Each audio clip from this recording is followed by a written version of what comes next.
지금 사무엘하 우리가 살펴보고 있는 16장에 놓여 있는 이 정황은 다윗의 아들이었던 압살롬이 반역을 일으키면서 그가 왕의 자리에 앉게 되어지죠.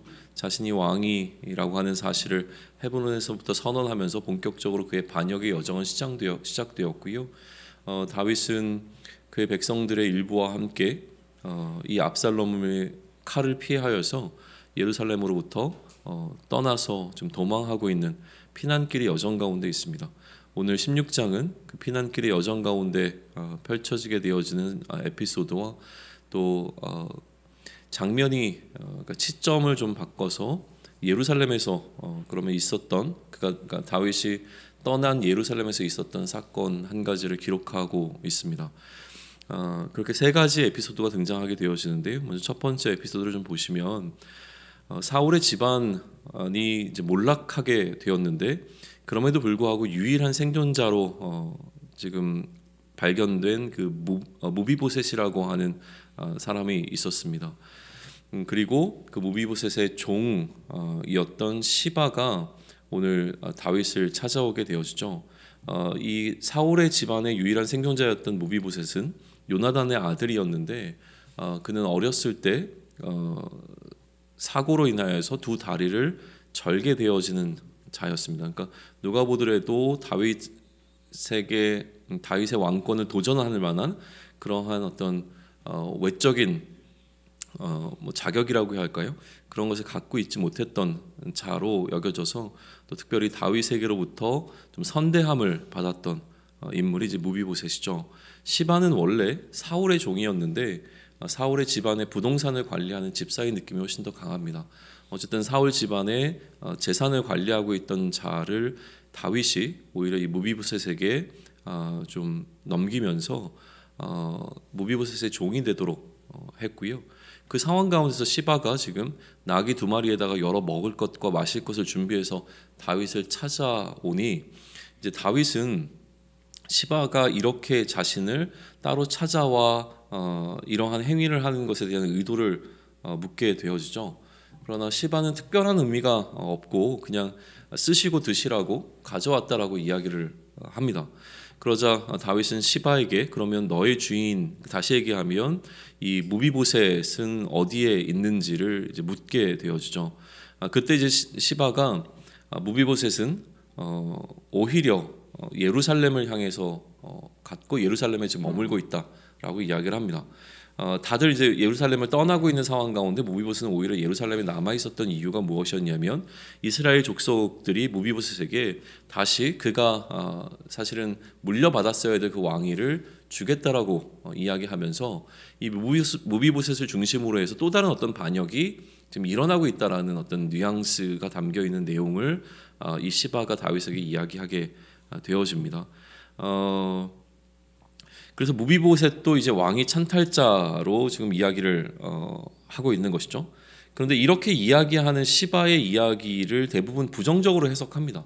왜냐하면 무비보셋이 스스로 이 예루살렘으로 갈 수 있는 형편이 아니었잖아요. 누군가의 도움을 받아서 갔어야 했고 실제로 이 무비보셋을 돕는 자가 시바였기 때문에 이렇게 이야기하는 것 안에 그러니까 시바가 무언가 좀 뭐라고 얘기할까요? 좀 정치적으로 본인이 이 상황을 이용하고 있다라고 보는 것이 조금 더 맞는 이야기인 것 같고요. 저도 이제 그 선에서 좀 오늘 본문을 좀 바라보려고 하는데 시바의 이러한 행동 가운데 무언가 이 상황을 통해서 정치적으로 이득을 얻고자 하는 그 계산된 행동으로 좀 보게 되는 것이죠. 아무튼 다윗은 그러나 그러한 판단을 좀 내릴 수 있는 상황이 아니었기 때문에 자신을 대적하는 자리에 무비보셋도 섰다라고 하는 이 사실이 훨씬 더 중요했을 것입니다. 그러다 보니 다윗은 이제 무비보셋에게 주었던 사울 집안의 모든 재산을 무비보셋이 아니라 이 시바에게 자신에게 지금 선대하고 있는 그러니까 먹을 것을 갖고 와서 자신의 편에 서고자 하는 이 시바에게 넘겨주게 되죠. 그 이야기가 오늘 이 첫 번째 이 에피소드에 지금 담겨 있는 것이고요. 아마도 시바가 의도한 것은 이러한 상황이었을 것 같습니다. 두 번째 에피소드는 이제 시므이라고 하는 사람을 다윗이 만나게 되는 건데요. 시므이도 마찬가지로 사울의 그 친혈통은 아니었지만 친족이었습니다. 그러니까 사울 가문이라고 얘기할까요? 그 사울이 속해 있었던 그 베냐민 지파 가운데 한 사람이었는데 그는 지금 다윗을 쫓아오면서 계속 다윗을 저주하고 욕하게 됩니다. 심지어 이제 돌을 던지기도 하죠. 뉘앙스는 이거였어요. 그러니까 살인자야 좀 꺼져라 뭐 이런 뉘앙스로 계속 다윗을 쫓아다니면서 뭐 조롱하고 저주하고 돌을 던지고 이런 형식으로 계속 이 다윗의 무리를 쫓아오고 있는 상황이었습니다. 네가 우리 사울 집안의 사람들을 죽이고 왕이 되었지만 봐라 지금 이 상황은 네가 그 핏값을 지금 뭐라 그럴까요? 하나님으로부터 하나님이 너를 지금 하나님이 저주하시고 너를 심판하고 계시는 거다. 막 이렇게 해석하면서 다윗의 무리들을 지금 괴롭히고 있는 상황이었던 거죠.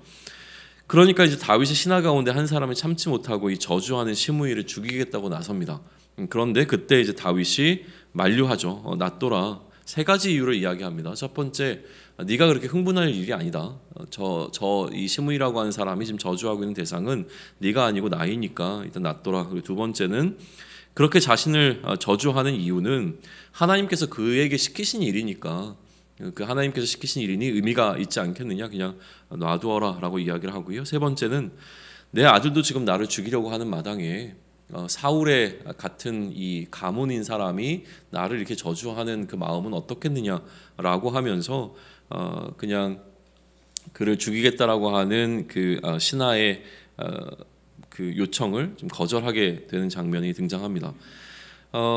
다윗이 지금 이러한 태도를 그러니까 오히려 자신을 저주하고 힘들게 하는 어떤 사람을 쉽게 죽일 수도 있었는데도 불구하고 그러지 않고 오히려 만류하는 태도를 보이게 되는 데는 이유가 있었는데요. 그 이유가 지금 12절에 기록되어 있죠. 다시 한번 보시죠. 혹시 여호와께서 나의 원통함을 감찰하시리니 오늘 그 저주 때문에 여호와께서 선으로 내게 갚아주시리라 라고 이야기를 합니다. 그러니까 다윗은 지금 자신이 억울한 상황에 놓여 있다라고 하는 것은 본인도 느끼고 있었던 것 같아요. 그러니까 이 정도까지 자기가 과하게 저주를 그러니까 어떤 특정한 사람으로부터 저주를 받을 일은 아니었다고 생각을 하지만 그래서 자신의 억울함을 오히려 이야기할 수 있고 상황을 해결할 수도 있었지만 그러나 이 상황 가운데 오히려 개입하실 하나님을 기대하고 있는 마음이 이러한 결정을 내리게 했는데요.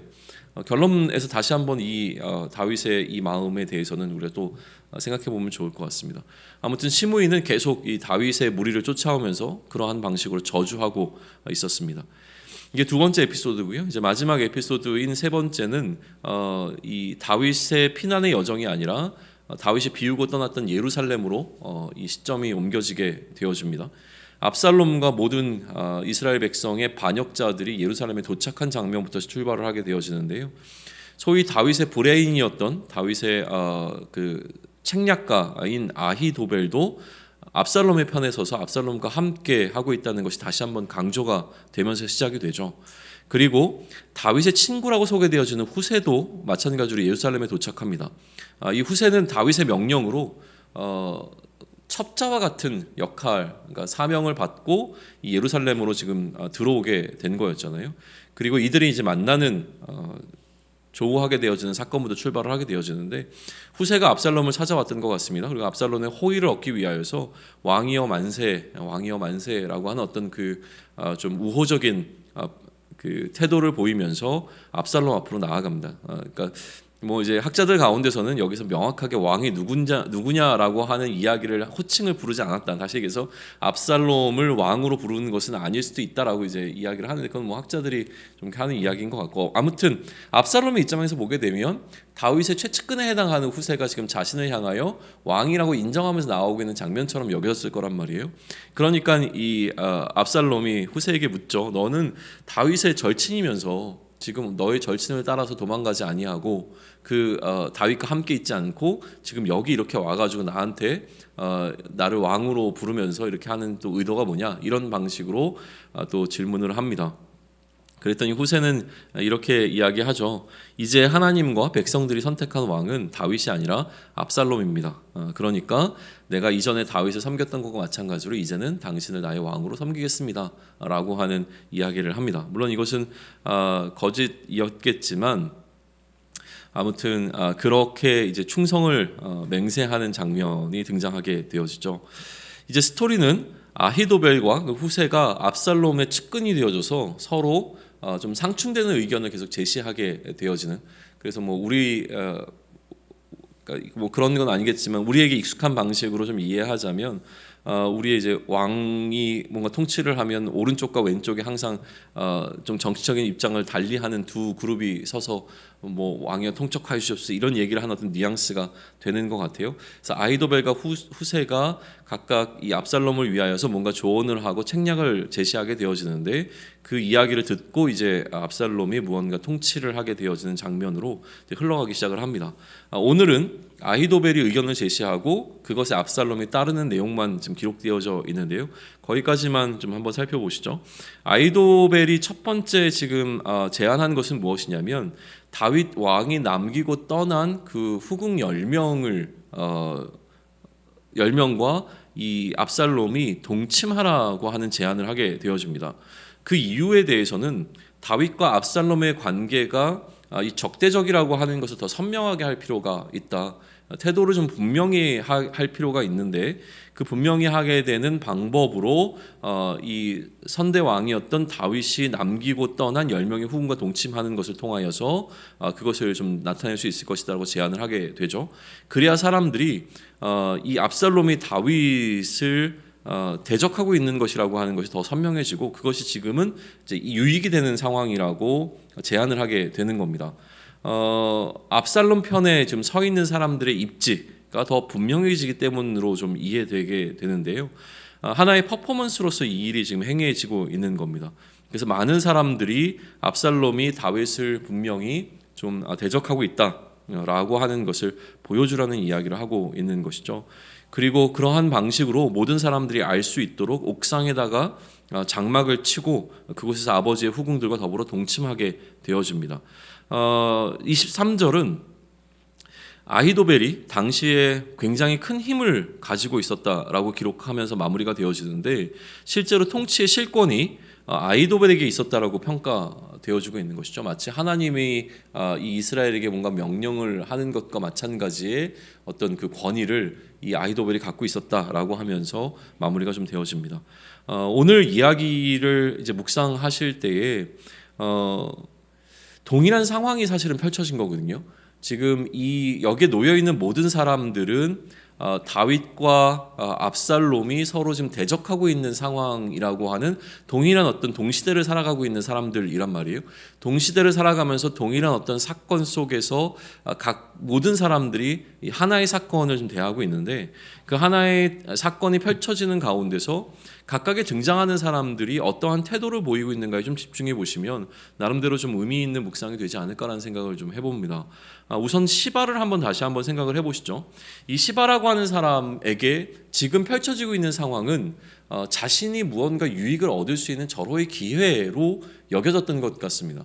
그래서 이 혼탁하고 혼란한 상황을 틈타서 오히려 자신이 취할 수 있는 것들을 취해보고자 하는 애씀을 보이고 있는 게 바로 시바의 태도라는 것이죠.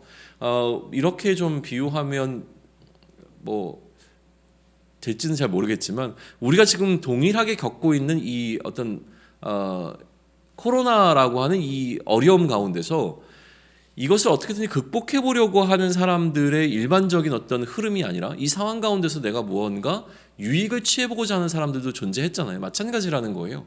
그러니까 이 어떤 어려움에 국가적 어려움이 지금 찾아와 있는 이스라엘의 상황 가운데서 나름대로 자신의 이익을 취하고자 했던 시바의 어떤 태도를 한번 생각해 보시면 좋을 것 같습니다. 또 다른 사람이 등장하죠. 시므이라고 하는 사람이 등장합니다. 이 시므이는 사울의 여전히 이게 사울이 진정한 왕이라고 생각하는 사람들의 무리가 있었을 거잖아요. 이것도 역시 지금 우리의 정치적 상황과 정치적 상황과 맞물려서 생각해 보시면 이해가 쉬울 것 같은데 지금 실제로 어떤 뭐 대통령이 되어 있는 사람 편에 서 있는 사람도 있지만 여전히 또 다른 어떤 대통령이 또 의미가 있다라고 이제 여기는 사람들이 있었던 것과 마찬가지로 다윗이 통치하고 있던 상황 가운데 여전히 자신의 왕은 사울이라고 생각하고 있었지만 그 이야기를 그 보이스를 내지 못하고 있던 사람이 다윗이 지금 무언가 그 실권을 잃어버리게 된 상황, 그러니까 다윗이 뭔가 연약해져 있는 상황이라고 하는 이 상황 가운데서 하고 싶었던 이야기를 드러내게 되는 거죠. 그렇게 따지면 시므에게는 지금 펼쳐지고 있는 상황이 자신의 억울함과 자신의 안타까움을 오히려 하나님께서 해결해 주시는 상황으로도 이해할 수 있게 되어지는 형국인 겁니다. 그러니까 얼마나 불편했겠어요. 그동안 다윗이 통치하고 있는 것이 매번 그에게는 불편함이었을 텐데 하나님께서 그 다윗을 지금 어렵게 만들고 계신단 말이죠. 그러니까 자신의 입장에서 보게 되면 하나님이 나의 기도를 들어주시는구나 라고 이 상황을 해석할 수 있게 된다는 거죠. 그러니까 시바와 시므온이 이 동일한 상황을 바라보는 시점은 분명히 이제 차이가 있다라고 하는 것을 우리는 보게 되어지죠. 그리고 이제 압살롬인데요. 압살롬은 지금 계속 이 상황을 놓고 다윗을 압박하고 있습니다. 자신이 지금 얻게 되어진, 그러니까 순조롭다고 여겼을 것 같아요. 압살롬은 지금 모든 상황들이 그가 바라봤을 때는 다 굉장히 그가 계획한 것 이상으로 잘 되고 있는 거죠. 자신이 계획하면 계획한 대로 사람들이 모였고, 그렇게 자신이 왕으로 선포하니 사람들이 그걸 따랐고, 오히려 다윗의 편에 서 있던 사람들이 자신을 찾아와 자신의 충성을 맹세하고 있는 이 상황은 압살롬의 입장에서 보게 되면 모든 게 너무나 순조로운 거죠. 그러니까 이 상황을 해석했을 때 압살롬은 불편함이 없었을 겁니다. 모든 것들이 잘 진행되고 있다고 여겼을 것이고, 이것이 맞다라고 생각하는 상황으로 이것을 해석하게, 지금 이 상황을 해석하게 될 것인데, 이제 남은 사람은 다윗이란 말이에요.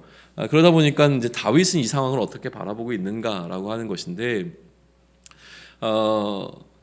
중도층이라고 우리가 흔히 얘기하잖아요. 어떤 선거를 할 때 중도층의 흐름이 어디로 가야 되느냐 막 이런 건데, 아까 그 후궁과 동침하는 이 상황은 아마도 그 중도층이라고 하는 여전히 이 압살롬과 다윗 양쪽에 어디에다가 마음을 둬야 되는지를 명확하게 할 수 없었던 사람들의 마음을 압살롬에게로 이제 옮기도록 하는 상황이 되었을 것인데, 우리의 입장에서 보면 이거 윤리적으로 접근을 하니까 이 윤리적으로 봤을 때 어떻게 이렇게 패륜적인 행위를 하고 있는 왕이 그 퍼포먼스를 통한 거를 통해서 사람들의 마음이 압살롬으로 갈까? 오히려 우리 같으면 압살롬이 어떻게 저럴 수 있지? 라고 하면서 다윗의 편으로 돌아설 것 같은데 라고 이제 해석이 가능할 텐데, 조금 이런 부분에서 제가 좀 그래도 뭐라 그러죠? 좀 따를 수 있을 만한 해석은 뭐냐면, 그렇게 한 행위가 단순히 그 아버지의 첩을 어떤 뭐라 그러죠? 성적으로 범한 것에 관한 것에 포인트가 있는 것이 아니라, 그것은 다윗이 죽었다라고 하는 것을 사람들에게 선포하는 방식이었다라고 하는 거예요. 그러니까 아버지가 죽고 나야 일어날 수 있는 어떤 일을 지금 아들이 행했다라고 하는 것은 압살롬이 다윗을 죽은 자와 같이 여겼거나 죽은 자로 지금 선포하고 있었다라고 하는 것으로 해석하는 부분이 좀 나름대로 의미가 있어 보입니다. 아무튼 상황은 계속 다윗에게 안 좋은 쪽으로 가고 있는 상황이었어요. 자신에게 우호적이지 않습니다. 오히려 처음에 등장했던 시바가 등장했지만 그것은 다윗에게 큰 이득이 되는 상황은 분명히 아니었던 것 같고요. 그 이후에 이제 시므이라든가 아니면 지금 예루살렘에 펼쳐지고 있는 모든 상황이 다윗에게는 오히려 점점 더 악화되고 있는 상황인 것이죠. 그리고 자신 스스로도 자신이 하나님의 저주 아래 놓여 있다라고 생각할 만큼 이제 상황은 안 좋았습니다. 그리고 그것이 지금 굉장히 과하게 여겨질 만한 상황이었고, 그 상황 가운데 다윗이 보일 수 있는 태도는 무엇이냐면, 하나님 앞에 내가 억울합니다라고 자신의 억울함을 드러내거나, 아니면 이 상황을 자신이 뜻하는 방식으로 바꾸기 위하여 무언가 행동을 할 수 있었던 상황임에도 불구하고, 지금 다윗은 스스로 잠잠하기로 결정합니다. 자신이 나서서 이 상황을 수습하기보다는 오히려 하나님께서 자신의 상황을 감찰하시고 자신을 살피시고 자신에게 선을 베푸시길 기대하는 태도를 보이고 있다라고 하는 거예요. 다윗이 왜 이러한 태도를 보이고 있는가에 우리는 좀 질문을 던져볼 필요가 있습니다. 다윗이 이렇게 행하고 있는 것은 아마도 이 모든 일에 대한 책임이 자신에게 있었음을 인정하는 것으로부터 출발하고 있다라고 생각이 되어집니다. 하나님 앞에서 자신의 의로움을 드러낼 수 없다라고 하는 죄의식이 지금 다윗에게는 있었던 것 같고, 그것이 오히려 하나님을 더 의지하게 만들고 하나님을 붙들고 하나님을 통치하는 왕이 되게 하는 결정적 계기가 되고 있다는 사실을 우리는 지금 사무엘하를 통해서 보고 있는 것이죠. 그러면 우리는 이렇게 한번 생각해 볼 수 있을 것 같아요. 우리 앞에 펼쳐지게 되는 상황이 있습니다. 이 상황을 우리는 어떻게 해석하고 어떻게 받아들이고 이 상황 가운데 우리는 어떤 행동의 결정을 내릴 것인가라고 하는 것에 있어서 지금 우리는 다양한 동일한 사건이 일어나지만 다양한 태도를 보이고 있는 사람들을 펼쳐놓고 바라보게 되어집니다. 어떤 사람은 이 상황을 통해서 자신의 이득을 취하고자 합니다. 어떤 사람은 이 상황을 통하여서 이때까지 자신이 마음속에 품어왔던 억울함을 오히려 해소하는 방식으로 이 상황을 받아들이고 있습니다. 또 어떤 사람은 이것이 나를 향한 하나님의 은혜로도 이해할 수 있을 만큼 순조롭다고 여길 수도 있을 것이죠. 어느 것이든 그리고 이제 다윗의 경우에는 이것이 하나님께서 자신을 향한 저주라고 생각하고 있는 것처럼 이 상황이 나에게 너무나 괴롭고 힘들고 아픈 상황으로도 받아들일 수 있게 되어지죠. 그러니까 동일한 상황이지만 이 상황을 받아들이는 태도는 여러 가지로 나타날 수 있습니다. 근데 포인트는 무엇이냐면 그러면 그렇게 펼쳐지고 있는 상황 가운데서 하나님을 찾고 있는 자는 누군가라고 하는 것이죠. 어떠한 상황 가운데 놓여 있는가가 중요한 것이 아니라 그 상황 속에서 우리는 하나님을 찾을 수 있는가가 궁극적으로 오늘 우리 앞에 놓여 있는 본문이 우리에게 질문하고 있는 질문이라고 저는 생각을 합니다. 어떤 상황에 놓여 있든지 간에 그 상황이 결국 우리로 하여금 하나님을 바라볼 수 있게 하는 것이 하나님의 의도일 것입니다. 그런데 이 상황 가운데서 유일하게 하나님을 바라보고 있는 자는 다윗이라고 하는 것이죠. 그런데 물리적으로 객관적으로 바라봤을 때 상황이 가장 안 좋은 것은 다윗입니다. 그러니까 그런 의미에서 보게 되면 하나님의 저주를 받고 있는 자는 다윗인데 그럼에도 불구하고 이 상황 가운데서 하나님을 바라보고 있는 것은 다윗이라고 한다면 정말 하나님의 저주를 받고 있는 자는 누구인가라는 질문 앞에 우리는 서야 하는 것이죠. 오히려 우리에게 주어진 불편한 상황이 하나님을 더 바라보게 하고 있습니다. 그러면 다윗은 어떻게 하나님을 바라보았는가라는 것인데 이 하나님을 바라보게 되어지는 사건은 다윗의 범죄함에서부터 출발을 합니다. 다윗이 범죄했고 그 범죄한 가운데 자신에게 이 범죄했던 사실을 다윗이 인정했고 그렇게 자신에게 찾아오는 모든 저주의 상황들을 그는 받아들일 수 있었던 것이죠. 자신이 의롭다고 하는 상황을 드러내므로 하나님 왜 나에게 이런 상황이 펼쳐져야 됩니까? 라고 이야기하는 것이 아니라 자신에게 이러한 상황이 펼쳐져도 마땅하다라고 하는 인식이 그에게 들어온 상황 속에서 그는 여전히 하나님을 바라보고 있습니다. 그러니 우리가 바라봤을 때 다윗이 행한 범죄함은 분명히 하나님 앞에 죄악입니다. 그러나 이 죄악으로 끝난 것이 아니라 그것을 통해서 다윗이 오히려 하나님을 바라볼 수 있도록 그 안에 어떤 변화들이 일어났다면 그 상황조차도 오히려 하나님을 향하여서 하나님이 다윗을 다루시는 방식에 있어서 의미 있게 사용된 것을 우리는 발견하게 되는 것이죠. 그러니 오늘 우리로 하여금 하나님 앞으로 나아가게 하는 결정적 계기가 되는 사건들에 대해서 우리는 다시 한번 생각해 볼 필요가 있습니다. 모든 우리 삶에 펼쳐지게 되는 일은 때로는 우리가 범죄함일 수도 있고 때로는 우리가 하나님께 의로움을 행할 수도 있고 때로는 다양한 방식으로 우리의 삶을 우리는 살아가게 될 겁니다. 그러나 중요한 것은 이렇게 펼쳐지게 되는 우리의 삶이 하나님의 통치를 받는 방향성을 유지할 수 있어야 된다는 것이죠. 감사하게 하나님을 바라보고 서운하게 하나님을 바라보고 죄송하게 하나님을 바라볼 수 있는 우리 삶이 되기를 소망합니다. 내가 아닌 하나님을 더 신뢰하고 내가 아닌 하나님을 더 의지할 수 있는 결정을 내릴 수 있도록 우리 삶이 성숙해 나갈 수 있기를 원합니다. 동일한 상황 가운데서 나의 어떤 판단이 우선되어지는 것이 아니라 하나님을 더욱더 찾고 하나님의 통치를 받는 삶의 여정으로 우리의 삶이 계속 나아가는 그 방향성을 잃지 않기를 소망합니다. 아멘.